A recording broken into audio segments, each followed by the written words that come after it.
Bueno, volvemos con el tema tal cual lo habíamos adelantado en la presentación del programa. En este bloque nos vamos a meter de lleno en el tema político y vamos a dialogar con el dirigente de la Unión Cívica Radical de Salta, hablo de Carlos Barreto, y con él vamos a hablar, como lo venimos haciendo, hablamos con el vicegobernador, el otro día hablamos con el senador de mandato cumplido, Sonia Escudero, y vamos a seguir hablando con diferentes dirigentes políticos para ver, bueno, qué pasó después de lo que yo le llamo el efecto Ameri, porque ahora todos empiezan a hablar de la necesidad de reformar el sistema electoral, pero también el sistema político.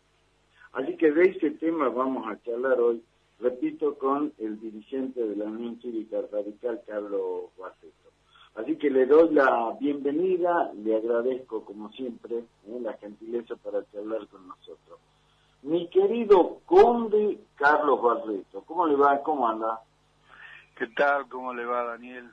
Es un gusto recibir su llamada para hablar de estas cosas que son preocupantes, por lo menos para los que nos dedicamos a la política. Exactamente. Bueno, ¿cómo la lleva con el COVID, conde? Recluido. El COVID logró lo que ninguna mujer logró a lo largo de su vida, recluirlo, tenerlo bajo la cama. Así es, ¿no? A usted también, así. Con virtudes que dejamos de ostentar, digamos, ¿no? Exactamente. Someterse a los designios del sexo débil. Exactamente. Bueno, ¿cómo la lleva, Carlos? ¿Cómo está con el tema de la pandemia? ¿Cómo está viendo esto? Porque recién hablaba de lo que dijo el presidente del COE, pero a mí me acercaron información muy confiable diciendo que la cantidad de contagios en la provincia debe estar afectando a por lo menos al 40 o el 50% de los salteños. Hablamos de la mitad de los que vivimos acá, que están contagiados de COVID, ¿no? Es un tema preocupante. Es un tema preocupante para los que se dedican a esta cuestión sanitaria, los que tienen poder de decisión, de tratar que el pueblo salteño, hace un par de meses largos, creo que ya son 6 meses, 8 meses, de que estamos encerrados, y evidentemente creo que no han sido muy eficaces a la hora de establecer una estrategia de abordaje de la crisis, ¿no? La crisis que se está transformando en una crisis de tipo sanitaria, que desbordó todo, que es doloroso para todo el mundo, porque hay muertos, hay pérdida de vidas, termina, digamos, interpelando a la dirigencia política, al Estado, a los poderes ejecutivos, a los legislativos y también a la sociedad misma. Creo que es una cuestión que invade todos los espacios de la vida política, social, económica, y termina siendo, un desafío de la dirigencia política, incluso a riesgo para algunos como Duhalde, por ejemplo, puso hasta en riesgo la democracia, y que creo que no está tan errado en algunas cuestiones, más allá de su vocación poco democrática en algunos tiempos. Creo que la gente está pensando, o por lo menos evaluando la posibilidad de si esto se están midiendo, digamos, los ejecutivos provinciales, municipales o nacionales, de acuerdo a la capacidad que tenga para afrontar la crisis. Y evidentemente el gobierno nacional creo que le erró la pelota, y los gobiernos provinciales mucho más. Y los gobiernos... Perdón, Carlos, que te interrumpa, porque quiero hacer pie en eso. ¿Y cómo, como dirigente político de la oposición, digo, al gobierno de la provincia, cómo has visto el manejo de todo este tema de la pandemia por parte del gobierno de Gustavo Sanz?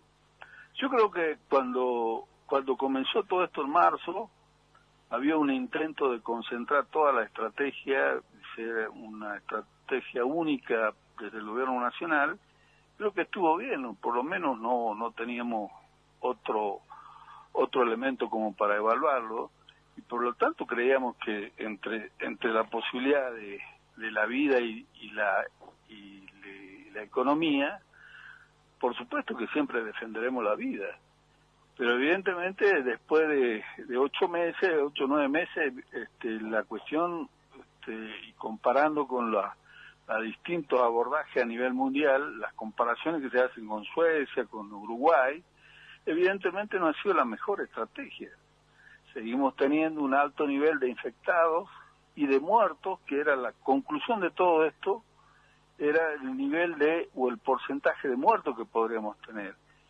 Y todavía están, las frases retumban todavía en la sociedad argentina, de que si tuviese Macri tendríamos 10.000 muertos, y yo creo que ya superamos los 10.000. No, bueno, ese es el tema, pero no hago política a partir de eso, sino que digo, bueno, cómo de pronto nos tenemos que retraer y decir, che, estas cosas se han hecho mal, se siguen haciendo mal, y peor aún, aquí en la provincia, por ejemplo, había secreto a voces de que el nivel de contagio era superior a lo que se decía diariamente. Aún así, incluso los muertos, por ahí habla una empresa de funeraria que habla de 700 muertos, cuando dice a nivel oficial son 100 y pico, 200, no sé cuánto. La cuestión es que entonces está todo puesto en jaque. Todo el mundo cuestiona todo, desde la legitimidad de la actividad política, los representantes y fundamentalmente aquellos que se han hecho cargo, que se deben hacer cargo obligatoriamente de la crisis, como son la representación política. Y ellos creo que algunos no estuvieron directamente de acuerdo a las circunstancias, no estuvieron para nada. Algunos, como algunos intendentes, creyeron que eran una suerte de sultanes de sus pueblos, que los cerraban, parece una burrada desde el punto de vista institucional, me parece una burrada desde el punto de vista político, que se hagan ese tipo de cosas. Se avanzaba en la violación de derechos humanos fundamentales, como el derecho a transitar, como el derecho a trabajar, como el derecho a ejercer actividad digna, en fin, una serie de cosas que ponen en juego y en jaque, insisto, toda la institucionalidad. Le comento a la audiencia que hoy, después de los anuncios que hizo, esta información que da el presidente del COE, que serían cerca de 140.000 los contagiados en Salta, pero bueno, después tengo otra información que habla de una cifra mucho mayor. Vos sabés que me mandaban mensaje y me decían, vos que tenés la posibilidad de que a lo mejor el gobernador te escuche más que a nosotros, habría que decirle, con tamaña cantidad de casos en la provincia, ¿por qué no se elimina el tema de las restricciones en la circulación entre municipios, entre provincias?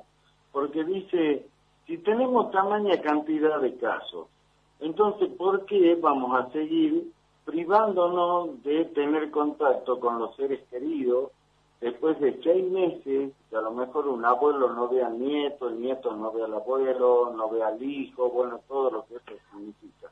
Así que fíjate vos, ¿no?, cómo es el tema. Ya es como que el ciudadano de a pie dice, che, tanto que nos dicen, cuídate, pero al final los casos son enormes igual.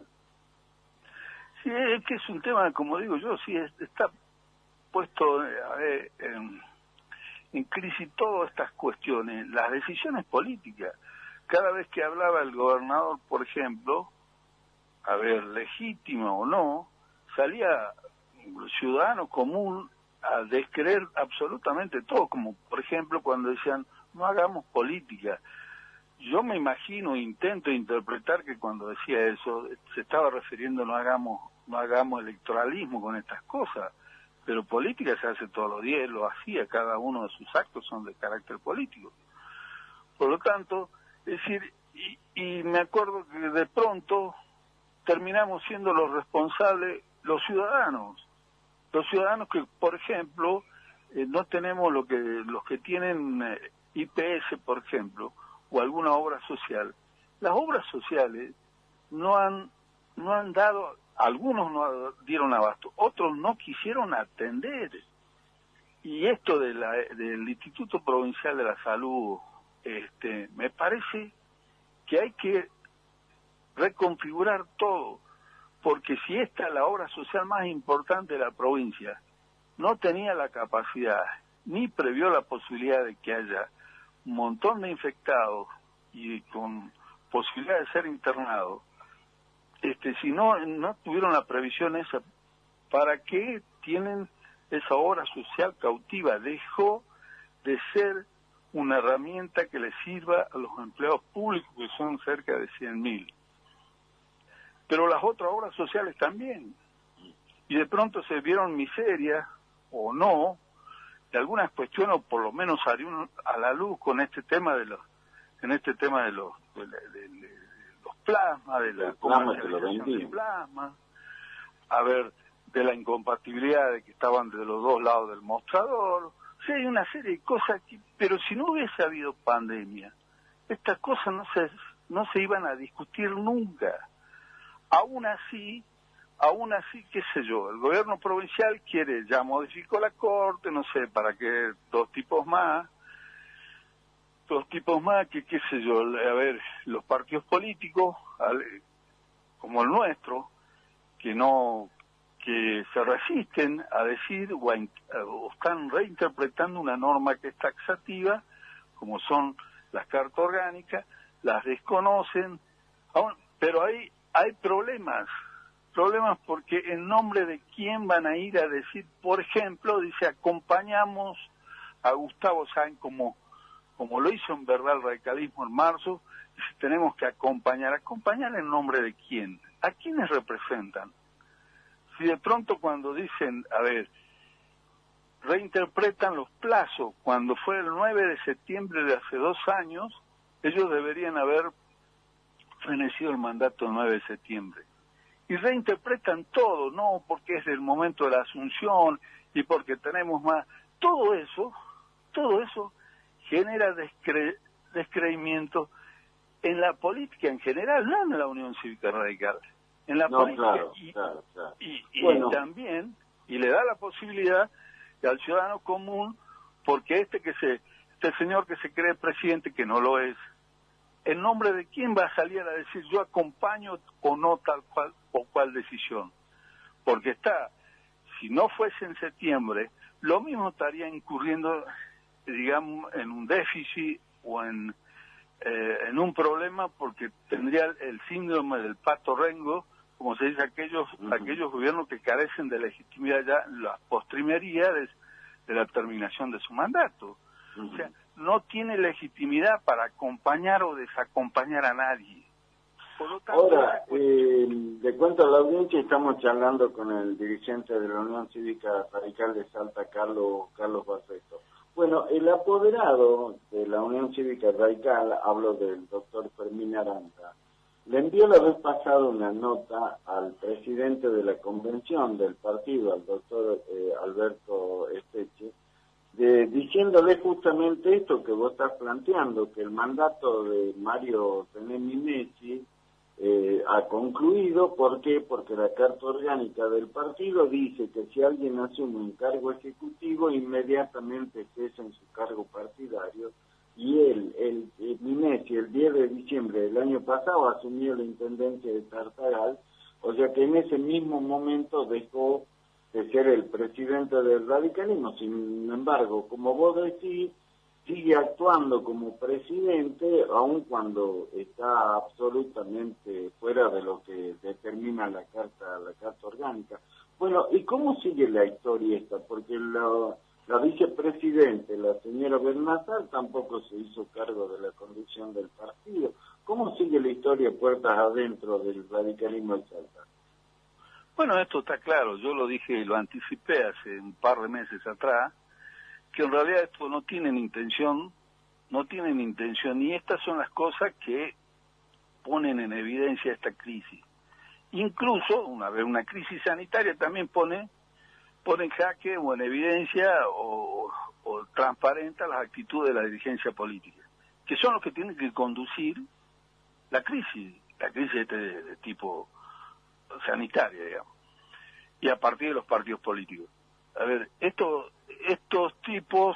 señores,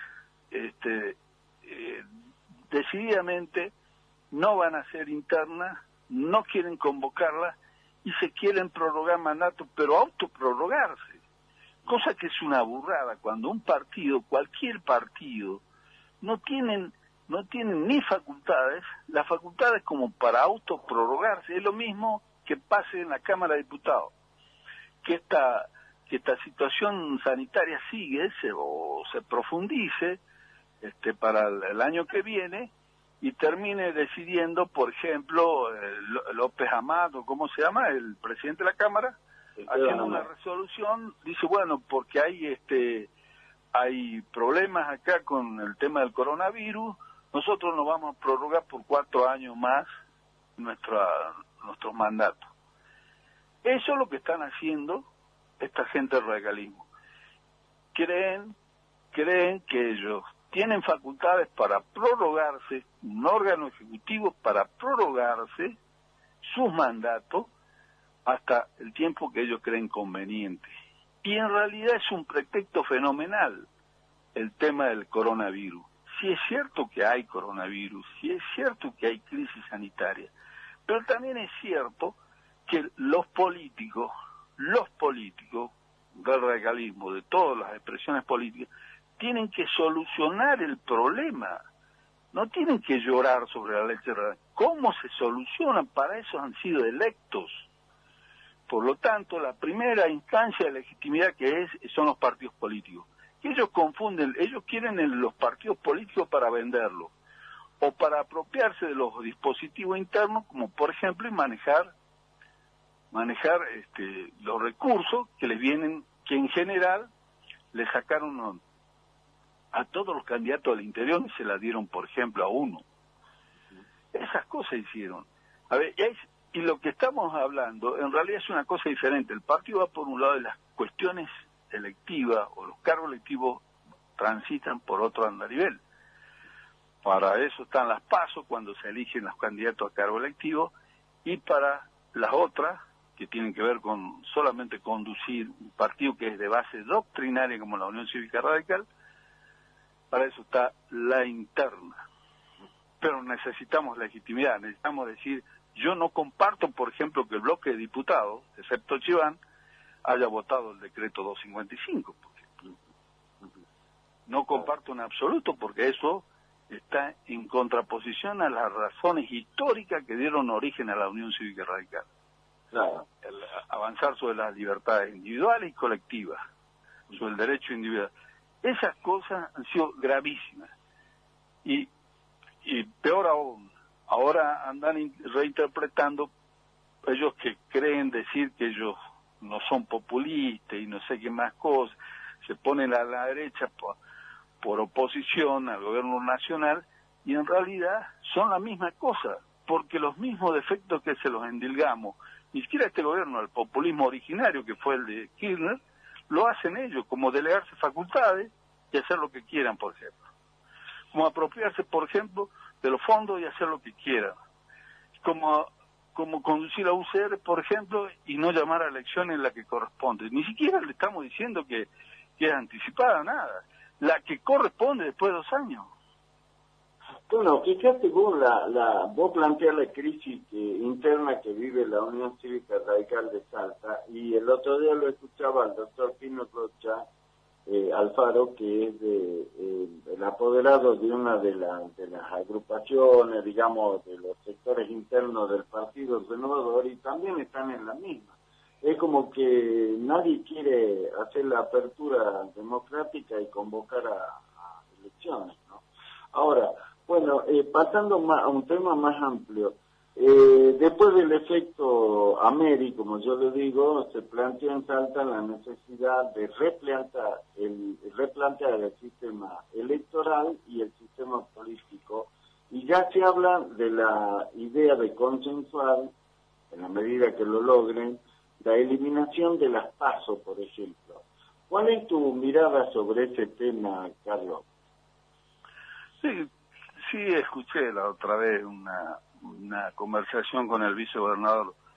Estoy absolutamente en desacuerdo, como siempre. Qué sé yo, hay una tendencia a decir que bueno, que sí es cierto son onerosas, que sí es cierto que tienen el único defecto que yo le adjudico a las PASO, que son probablemente muy onerosas, porque está vinculado también a la existencia del voto electrónico. Uh-huh. Capaz que si sacamos el voto electrónico se baja a la mitad, o menos incluso. Pero es importante, yo creo en la democracia como sistema, por lo tanto esto no me interesa ni me gustan todos intentos, estos globos de ensayo de tipo neo-autoritario. A ver, aquel que se erige en el manda más, todos los manda más siempre me dieron repugnancia a mí, en el radicalismo, en la dictadura. Yo soy más anárquico, digamos. Uh-huh. Por lo tanto, esta herramienta fenomenal para mí, que creo que si se derogase, incurriríamos en un grave error de calidad que contribuiría, por ejemplo, a desmejorar la calidad democrática de la democracia salteña, de los partidos políticos fundamentalmente. Entonces, claro que tienen seguramente en alguna cuestión instrumental, en unos aspectos instrumentales, también tienen algún defecto que es subsanable, como por ejemplo esto de las adhesiones, esta de la adhesión, por ejemplo, que pueden adherir a en el caso de los senadores, los cargos que son de una sola persona, por ejemplo, unipersonales, pueden adherir desde afuera de los partidos, y bueno, esas son cosas que son solucionables.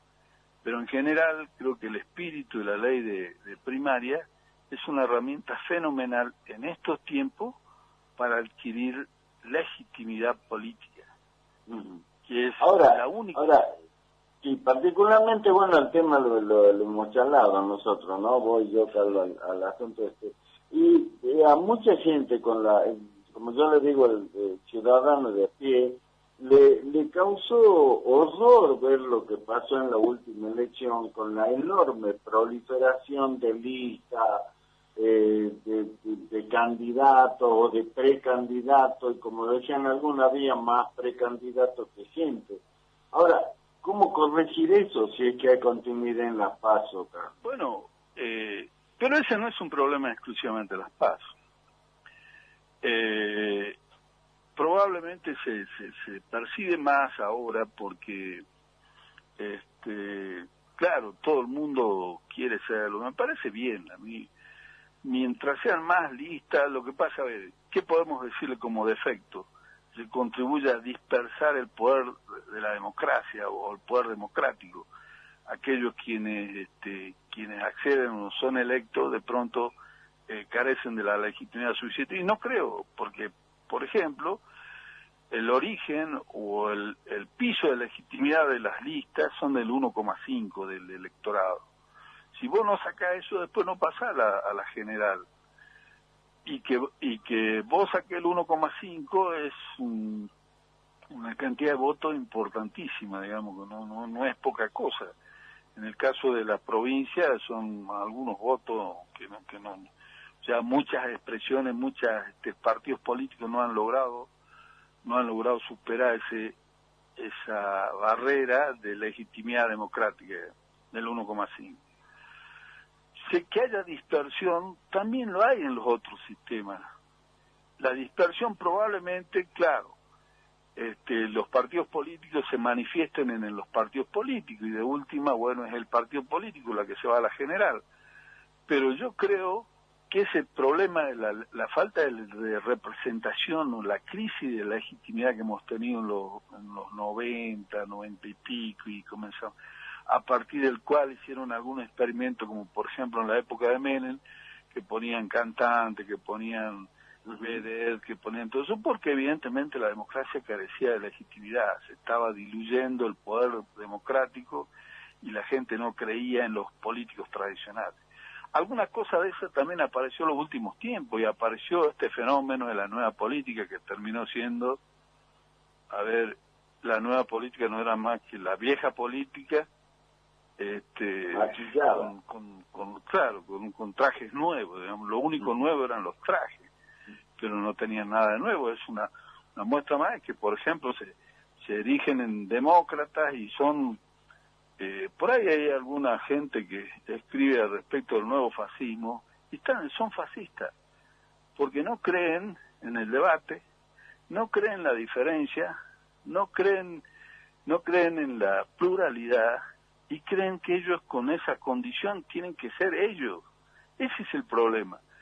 Esa lamentable muestra, digamos, de déficit de formación se da en el Renovador, que la señora esta que es diputada provincial la convocó a la interna, y cuando vio que había otra lista terminó haciendo un manchancho y de última no hay interna.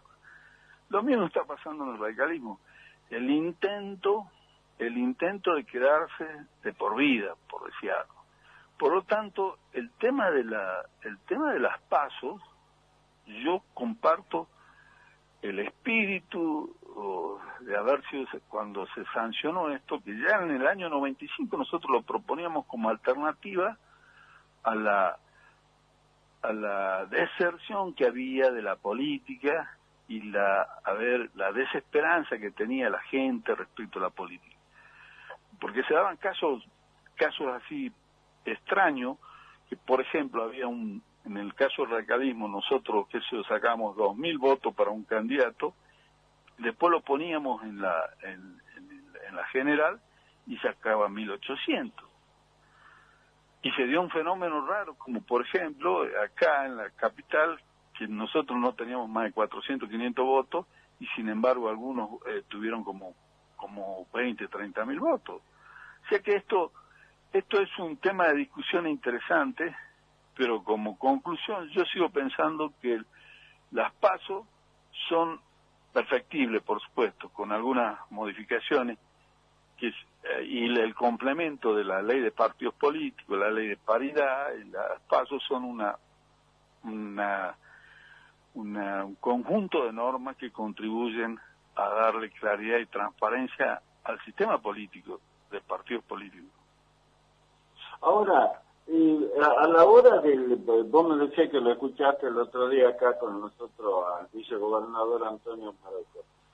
Allí quedó lo planteó él y también otros referentes políticos, y dijeron, bueno, los vamos a convocar a los distintos partidos políticos. ¿Y qué va a hacer el radicalismo? ¿Cuál va a ser la representación que va a enviar ahí? Claro, ahí quiero decir puntualmente y categóricamente, estos muchachos dejaron de ser presidente, secretario, el día 9 de septiembre. Pueden hacer lo que quieran, vayan a La Haya o al lugar donde se quieran. Ellos dejaron de ser, esa es la tradición democrática, más allá de lo que haya pasado, la secuencia de judicialización, que eso no se contabiliza a los efectos. Cualquier evento de esa naturaleza, que no haya asumido por distintos motivos, porque haya habido una judicialización previa de un mes, de un par de meses, o porque no pudo por razones de fuerza mayor o lo que fuese, no se puede contar los plazos a partir de la efectiva asunción, sino a partir del momento que se convocó interno. Eso fue la historia, la jurisprudencia histórica de nuestro partido, que es. Y así, por ejemplo, hubiese algún problema de interpretación de un par de días, de un mes, siempre se hace en el año anterior a las elecciones generales. Claro. Y esto no la quieren hacer, ¿saben por qué? Porque acá lo firmo. Está arreglado que el próximo candidato a diputado nacional, que es una deuda de Nani, no del radicalismo, el próximo candidato a diputado nacional tiene que ser uno del PRO. Y esa es su obsesión de por qué se plantan, se atornillan en un cargo que están ejerciendo ilegítimamente y que por lo tanto cualquier opinión respecto a estas cuestiones institucionales o políticas es solamente a título personal, porque no carecen de representación legal de la Unión Cívica Radical.